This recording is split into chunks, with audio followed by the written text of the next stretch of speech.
This is Pet Life Radio. Let's talk pets.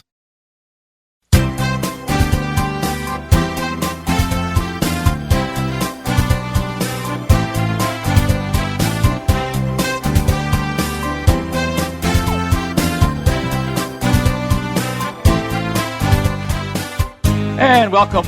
You're here live with Dr. Jeff Werber, your host for the next 30 minutes here on Pet Life Radio's Ask the Vets with Dr. Jeff. You're here with me. It's AMA. Ask me anything. You can send questions. First of all, the best way to get me is call me live here right now at 877-385-8882. Once again, 877-385-8882.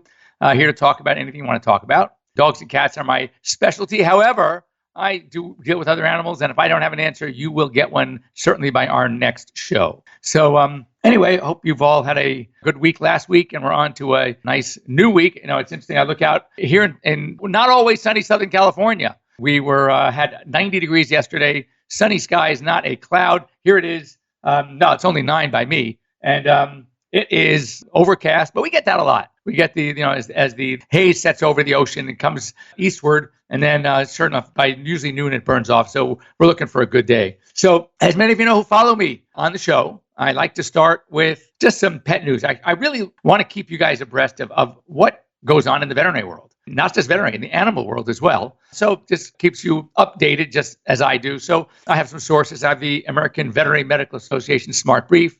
I have the American Animal Hospital Association News Stat, and I peruse them and go through stories that I found interesting. So I'll share some with you. And then in the second part of the show, we're going to talk about skin, a particular skin problem that I've been seeing a lot of, mainly because of popularity increase of certain breeds of dogs. So may as well share them with you, because if you are one of the many, obviously, that have some of these breeds, you might want to know a little bit of what we're going to talk about. So I'm going to leave you hanging. That's your cliffhanger there. So here we go.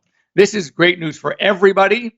A Senate bill unanimously was unanimous, and that is preventing. It's in addition to the Prevention of Animal Cruelty and Torture Act. Now makes it if someone is convicted of deliberate cruelty, it's a felony with fines and up to 7 years in prison. So at least that's stopping. Speaking of which, and I haven't seen it yet, and I'd be really curious to know. I was out last night, and I saw a very, very interesting documentary called Game Changers, and I found it really fascinating. So we were just talking about it, and I'm like, I don't want to give you much about it. Just if you can, it's on Netflix. Game Changers. So someone told me one about how dairy is scary, and in fact, I'll look it up. It's either Dairy Scary or The Scary of Dairy. But anyway, also I heard it is really, really interesting. And as I said, I have not. Dairy is Scary. That's what it is. So you might want to check that out too. It might scare you. I don't know, but I heard it's very, very powerful and upsetting at the same time for us animal lovers. So you might want to check that out. And if you do, get back to me. Get back to me here at Dr. Jeff at PetLifeRadio.com, because I'd love to know your thoughts, and I'm going to make sure I see it this week as well. This is also a really cool story, and that is that a life-saving sealant. It's a dry fibrin sealant. It's a wound dressing that has been credited with saving lives on the battlefield. And interestingly, it was developed by a veterinarian, and it is Richard Butch Harris, who actually did not go into his dad's business. He decided he wanted to be a vet.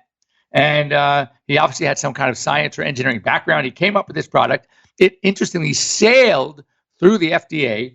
And he recently received, and I thought that this was really cool for a veterinarian, because very few veterinarians have received this. And it's called the Order of Military Medical Merit Award by the U.S. Army. I think that's really, really cool. I think it's bigger than I think it was the United States Armed Forces. So congrats to Butch Harris. I think, whenever a veterinarian does something, unique, it's interesting. There are a lot of veterinarians out there in different fields that maybe never practiced veterinary medicine or did for a while, and now they're in industry of some form, and or they go into science, they go into research. Most drug companies, regular drug companies, have veterinarians on staff also because, of course, though they're kind of getting away from it, they do some animal testing. But anyway, it's great to hear that some veterinarians are contributing to really cool things in science and industry, not just for people, but for pets as well. This happened. It's so funny. I read this story because my daughter, my youngest daughter, I say youngest, she's 28 years old, but she works out at a gym. She does some boxing thing called Muay Thai. And she shows me a little lesion on her face. And I said, Shane, that looks like ringworm. And it was round, it was circular, it was pretty classic. And how'd she get ringworm? I mean, she has dogs, but it turns out in the last week and a half, 5 more people at the gym are getting ringworm. So think about this. You're wearing these, those kind of, there's like miniature version of the boxing gloves. It's a martial arts kind of thing. And they're hitting each other. So you can imagine, let's say you have a ringworm lesion here on your cheek and someone gives you a pop on the cheek. And then now it's on the glove. And then they go ahead and hit somebody else. And the story then I read, which is so funny, is ringworm. People can transmit it to other people and to their pets. And there have been cases of horses, cats, and dogs getting ringworm. And the common denominator was a person. So you want to be very careful. If you are diagnosed with ringworm, don't think it's only one way, that you must have gotten it from your pet. You could have picked it up some other way. You want to make sure that you don't give ringworm to your pets. So wash your hands well, very dilute bleach, or any kind of antifungal cream, lotion, whatever. One thing I'll tell you that, so you don't have to worry, is that ringworm cannot infect or affect a non-pored area of your skin. So it has to have, I should say pored, hair follicles. So one of the places if you look, unless you're a very interesting kind of person, you're not growing hair on your fingertips. So you don't have to worry about taking the applicator, putting some of the cream from the little tube on your finger, and then rubbing it into your lesion. Wash your finger, but you don't have to worry about your finger getting a ringworm lesion. It has to be an area of the skin that has hair follicles. Now, you may not have any hair growing from those follicles. Hopefully in some places you don't, but just FYI, just so you know. Also cool, one of the things, I'm sure I've mentioned this before, but one of my mentors when I was in vet school at Davis, Dr. Barbara Kitchell, and she was double boarded in internal medicine, and then she did a residency in oncology. So, and then because she was bored after that, she went to Stanford for a PhD in comparative oncology. So one thing you can't say about Barb is that she's stupid, because she is not a chance stupid. She is so bright and so sharp. Anyway, one of the things that after I saw her at a conference and I went up to her and said hi, and I heard, I knew she had the PhD, and I asked her I'm just so curious, because I did my oncology rotation with Barbara, and I also did one of my internal medicine rotations with her. So I really knew her well. And I said, so what did you learn? What was like the most interesting about the PhD in Stanford? I mean, God, comparative oncology. She goes, what I learned the most is how little we know about cancer, which is frightening at the same time, but it's going to keep the doors open. There is so much to know. So she was talking about how it was so interesting to her that how much of our immunological organ, that our bone marrow and spleen and things that create our immunity, our antibodies, that it turns out that the best defense we have against cancer is our own immune system. So now, if that's the case, how can we stimulate our immune system to react to cancer cells? Because the drugs we use can slow the growth, but as we know, not many cancers are curable. Yeah, there are some lymphomas can be cured, and there are some cancers that can be cured. Some can be cured surgically if gotten early. For example, a melanoma, if you get it before it goes too deep and you get it, you do the Mohs and you can make sure you get it all, then you could be cured. But many of them, majority of them you can slow the process, but it takes a lot to kill the cancer. But the body can kill the cancer. Let's work on the body to kill its own cancer cells. So 3 veterinary schools, Davis, Wisconsin, and Colorado State University, are enrolling healthy dogs into a study to test cancer vaccines. And I know one of my colleagues does homeopathic medicine and holistic medicine. What he does is he will take cancer cells and certain cells that are immune mediated. Like, for example, he did it recently with a dog that had a skin immunologic disease called pemphigus. And he takes a sample of the lesions and he grinds them up, does something, and puts them into a vaccine and then injects them back into the dog to try to stimulate the immune system to attack the cancer cell. Just like a vaccine, you give a vaccine to attack a certain virus or to attack a certain bacterium. So this attacks the cancer cells. It's going to be breakthrough. I'm sure you hear these predictions that, I don't know, something like by 50 or 100 years from now, people will live to well over 100. There's going to be little to no cancer. And look, I hope they're right. I'm sad that I'm not going to be there to see it and enjoy it, but at least it's pretty cool. Here's one that, no surprise to me, but no surprise to the veterinary community. It might be a surprise to some very famous people or a particular famous person out there who is a well-known, untrained, uneducated dog trainer who has a lot of charisma, and he's made a heck of a career for himself. But, and I'll read it to you, and it is like at the veterinary conferences, when the name comes up, it's like, oh my God, they want to scream and shout in disgust. But using negative reinforcement as a training method for dogs could have long-lasting effects on their mental health. Dogs trained with aversive-based methods experience poorer welfare as compared to those trained with reward-based methods. And we've known this, but the old-fashioned way, think about it. Think about, I don't know the ages of some of my listeners out there, but if you're like me, the old-fashioned way, I remember when I was a kid and our dog did something bad, they pooped in the house. They peed on the rug, okay? Not a dog, we're talking puppies. So what do? You rolled up the newspaper and you went over to and you either smacked the carpet, you give them a smack across the face, you scream, no, right? Meanwhile, we're learning that that's not the best way, because how do you train a dog or be angry at a dog doing something normal that is physiologic, it's natural, it's essential, and you're telling him no? And then you expect him to go outside in front of you while you're walking him on the leash? And you're saying, come on, buddy, you're out here now for 20 minutes in the house. You can't hold it in for more than 10. Would you go already? And that poor puppy's looking up at you and go, what are you, nuts? I'm not going in front of you. You yelled at me last time I went. So it is not good. We are learning now that better ways to do it is through desensitization, positive reinforcement. You try to eliminate the possibility of them doing the wrong thing. You encourage them. You make it easy for them to do the right thing. And then you praise them. Reward-based training. And you can also employ into that something we call operant conditioning, where, for example, I'm sure you've heard of clicker training, for example. So every time you're going to give them reward, click, and then give them reward. Click, give them reward. Click, give them reward. Click. But this time, don't give them reward. But 2 times later, click and give them the reward again. Pretty soon, the click replaces the positive reward. But they get that same feeling of good. I did good. Thanks. And they're wagging their tails. They're so happy because you praised them. So, and then we counter condition them. We actually take the stimulus, the situation that they were afraid of. We get them to chill, to desensitize. And then we actually make it so positive of an experience that they want to do it. And they come back and they're going to want to do it again. So it's called desensitization. And then we counter condition them using positive reward-based training. And that's the way we do it. The whole idea of flooding. Flooding is a technique that's old-fashioned. That's where you take them. And for example, you have a dog that perfect example. When my Labradoodle was a pup, he was uncontrollable. And when he would go up and down the stairs, he didn't know how to walk up and down anything. He was running. He was klutzy. He had these big feet. He was turned out to be an 80-pounder. And anyway, as he was running down the stairs, and I mean running, he slipped and took a dive for probably the last 10 steps, hit his head, went into the wall across the bottom of the staircase. And if I tell you he was scared, you know what-less, and he did not want to go up those stairs ever again. So he would literally, I'd have to pick him up to take him upstairs and pick him up to take him downstairs because he didn't realize it was his behavior that caused the pain. The stairs were the bad guy. The stairs made him do that.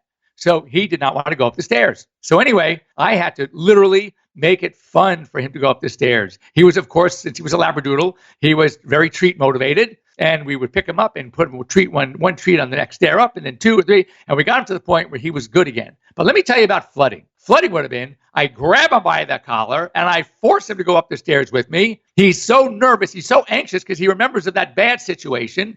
And he's petrified, sometimes might be even urinating out of fear. And then when you get to the top, you see, buddy, you're doing all fine. Then we do the same thing down. That's flooding. You force them to do something they don't want to do. And you think in your mind that when they've accomplished it and they're still there, that they understand that, you see, you're good. You did it. And you're still alive. You're still fine. So now you can start doing it again. That is negative reinforcement, and we don't want to do it. So anyway, with that, we're going to go into a quick break. And when we come back, we're going to talk about something called skin fold pyodermas and how they become and why they become so popular. Don't go away. everyone, Michelle Fern here. You know how they say you are what you eat? Well, guess what? Same is true for your fur babe. I have a grandpa dog, as I call him. Mr. Z is now 14, and over the years, he's had his issues, but lately he's had a lot of allergies, and I've recently put him on a solid gold diet, and I have noticed a major difference. And right now, Solid Gold is offering an amazing offer to all of our listeners. Yep, by visiting solidgoldpet.com/petlife for 30% off your first order. Go ahead and take advantage of this great offer. Let's talk pets. Let's talk pets On Pet Life Radio. Pet Life Radio. PetLifeRadio.com.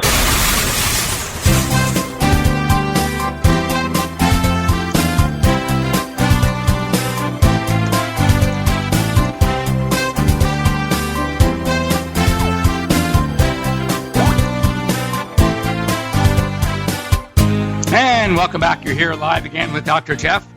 And one other quick story I read that I found actually kind of made me very happy. A Texas woman, Kayla Denny from Taft, Texas, won $35,000, an award from the Unsung Hero Award from Petco. Congrats, by the way, to Petco for doing this. When she took over the shelter in Taft, Texas, she brought the euthanasia rate down from almost 100% down to 0. And she took management over a year ago. Hats off, congrats to Kayla. That is amazing. When we think about new, very popular breeds, if I asked 15 years ago, and you thought of a dog with a lot of skin folds, probably one of the dogs that would come to mind is the Shar-Pei. Also bloodhounds. They have so much extra, so much loose skin. A skin fold, pyoderma, is where the skin kind of folds in on itself. So basically you have a moist area where now it's dark. It becomes moist because the moisture, when you have a dark environment, it gets very wet and moist. If they do get bathed or get wet, it kind of sticks in there. There's nowhere the skin can't breathe. Now remember, dogs don't really sweat in their skin. Where they do sweat is they have the eccrine sweat glands, and those are the pads of the feet and the tip of the nose. But they have other glands, apocrine glands on other parts of the body, so there is some moisture. So what happens is with these pyodermas, they develop an infection. It's bacterial, it's yeast, they are very uncomfortable, and very common. Now, when you think of some of the dogs, what other dogs, especially one breed in particular, I have two that have a lot of skin folds, especially on the face, around the tail, or the tail nub would be more specific, and that is the French Bulldog. So now we're seeing, when you look at your what we call brachycephalic breeds, those are the breeds with the pushed-in face, where the skin should fill out a full snout out to here, but because it's everything is pushed in because of the brachycephalic nature, it causes a lot of folds right above the bridge of the nose, right under the eyes, and I'm sure you know this if you have any brachycephalic breeds like the Shih Tzu, the Lhasa, the Japanese Chin, the Pug, the Boston, of course the Frenchie, the English Bulldog, the English Mastiff. Any dog that face looks like they ran into a brick wall and everything got pushed in. Cats, the Persian cat, for example. So these animals are known for their what we call skin fold pyodermas. And so what you need to do is, first of all, talk to your veterinarian, because depending on, with a culture or just you can use some sort of ointment, some sort of cream that has both in it. It has an antibacterial property and an antifungal property within the medication. But here's the problem. We just mentioned that one of the big issues with skin fold pyodermas is moisture. So to put an ointment or a cream on or a gel of some sort, it does worry me. So it's got to be, what I recommend is the following. If you have an antifungal cream or lotion that also has an antibacterial in it, that would be ideal. You want to wash the area well. You can get these wipes. One's called Malaseb. It's an anti-seborrheic wipe. Any kind of wipe that can at least clean the area and dry it up a little bit at the same time. If you want to use an ointment or a cream, it has to be used really thin layer. Don't apply it liberally as some of the when you apply it in other places. It's got to be a very scant amount. And then you want to follow with a powder that is a drying agent that also has antibacterial property, antifungal property. One is called Neopredef. There are some out there that also can dry the area. And the key is you want to actually spread the fold away, clean it really well, and then you can apply the powder alone or just the cream, very, very thin layer, and then the powder. And the important thing is you want to dry it, clean it every day. Now, another thing we get, as I said, is the tail fold. Now, because of the corkscrew tails that some of these dogs have, you may need a surgical procedure because what happens is the tail actually kind of turns in on itself. And if you look at a radiograph, an x-ray, you can see this, and there's no way. And sometimes they turn in so deeply, you couldn't even get your whole finger in there. And if you try, it really hurts the dog. So there are certain surgeons will do it. Maybe some GPs can do it. I don't like to do it. I usually have a surgeon do it. And that is to go in and actually remove that kinked part of the tail that's growing instead of coming out, but it's making a U-turn and going back in. That has to be removed. On my first Frenchie, on good old Herbie, we had to do that surgery, and he was fine afterwards. The two current Frenchies are fine, but it's something that you just need to know that it can be a problem. If you can get in there and clean it, do so. If you can get the powder in there, do so. You'll find if you took like a Kleenex or a soft paper towel or a gauze sponge and you rubbed your finger way in there as much as you can and came out, you would see some red. You would see some dark, like a yeast, like a Malassezia dermatitis, we call it. And it's very uncomfortable for your dogs. It's so painful. They obviously need to be on some sort of antibiotic. And so you want to treat it internally. You want to treat it topically. Of course, you need to see your veterinarian, but it's something that can be fixed. If it's the corkscrew tail, surgically, it's something that you hopefully won't need. Not many need the surgery, but if you're aware that the problem is there and you attack it, you stay on top of it, you clean it, then that would be great. Before we go, if you have any questions about anything that your pet is dealing with that you would like to know more about, understand why it happens, how to prevent it, how to treat it if it's already too late that you couldn't prevent it, just send me a note to Dr. Jeff at PetLifeRadio.com. You can also, if you haven't downloaded it already, download AirVet, AIRVET, and you can go to if you just put in for my hospital, AirVet Hospital, you will see Dr. Jeff Werber, Dr. Werber at AirVet Hospital, and you can reach me live, video chat, and we can talk. I can help you through things, let you know if it's something you need to see your veterinarian for, or you need to see an emergency for, depending on the hour and what is available. But I can help you through a lot and hopefully save you some time and money if it's something that can wait until you can see your regular veterinarian the next day. So once again, Dr. Werber on AirVet, and if you click on when it says your primary hospital, just put AirVet Hospital and you will see me up there, and we can talk. Other than that, I want to I talked to Joe Candela from Stony Point, New York. I answered a question for him a couple of weeks ago. He was nice enough to let me know that things are good. He has another question that maybe some of you can benefit from about hairball remedies in cats. And maybe most of you know, some don't. Well, first of all, before there were commercial products, do you know what we used to use for hairball in cats? We used to use Vaseline, petroleum jelly. And many of the remedies out there are petroleum-based. And he had read that petroleum can cause some blockage of the absorption of nutrients once it's going through the tract. And the answer to that is yes, but also a little no. Yes, it can. So, which is why, as it's moving through, it doesn't continue to coat the tract. So the areas that the petroleum jelly is going through at that time, or the hairball remedy made of petroleum, then that area will probably not be able to absorb nutrients, but the rest of it will. And after it passes, it'll reassume. But that's why they say you want to usually, when we start a hairball remedy on a cat for the first time, I recommend giving it for 4 consecutive days. And then after that, as a maintenance, just maybe twice a week. And so that, Joe, thank you very much. That will curb that potential possibility of affecting the absorption of nutrients from the cat's diet. And there's some other products out there, one that uses slippery elm, that are hairball remedies. A lot of times in the treats, the hairball remedy treats, of course, they can't use petroleum, so they're using other things that are high fiber that can help the passage of the ingesta with the hair slide through the intestinal tract and come out the other end. So keep in mind. And also, just so you know, how many times have I heard a cat, very healthy looking, very animated, still eating, but vomiting, but there's no hairballs in the vomitus. And when I mentioned it could be hairballs, they go, no, because he never vomits hairballs.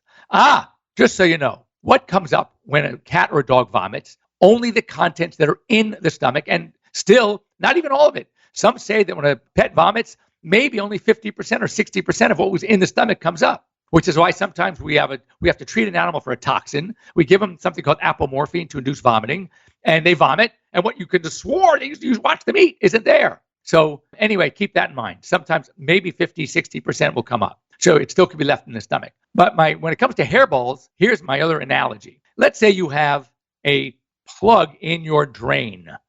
It's already gone through the sink. Now, if you look under a sink, you got that S thing, like the trap. And if it's there, will you see it come up when the sink fills up with water or whatever else is coming up? The answer is no. It's already past that. So when that hairball makes it through the pyloric sphincter, now it's in the duodenum, it's coursing through, and that's where it stops. And now it's blocking everything else. So everything else is coming up, but only that's in the stomach at the time of the vomitus could possibly come up. So you can have a cat vomiting because of hairballs, and yet you won't see the hairball in the vomitus. So keep that in mind. And again, one of the criteria I usually use is if the cat is healthy in every other way, it can't wait for its next meal, it's not febrile, it's running around, it's behaving normally, but it vomits with some regularity, I would, before spending money on a ton of tests unnecessarily, all right, do a hairball remedy. 4 days straight, see if it works, and then twice a week. And then if still that's not the problem, then yes, you should go in and have some diagnostics done to see what's going on. But typically I find that when animals are acting totally fine, I mean, everything is good. The only issue is they vomit on some occasion, that there is something easy to fix. It's an easy fix. And that's one of them. And a French bulldog, for example, it's going to be a gastric reflux. And they vomit usually at night, and some very easy fixes. And you don't have to start spending a ton of money on tests yet. I would try simple things first. As long as the animal is looking good and healthy, no need to jump to the fancy tests. So anyway, with that, you're here live with Dr. Jeff. We'll see you next week, or you can maybe I'll see you on AirPet. And if you have any other questions, you can always send them to me at drjeff@petliferadio.com. Have a great week, everybody. Let's Talk Pets, every week on demand, only on PetLifeRadio.com.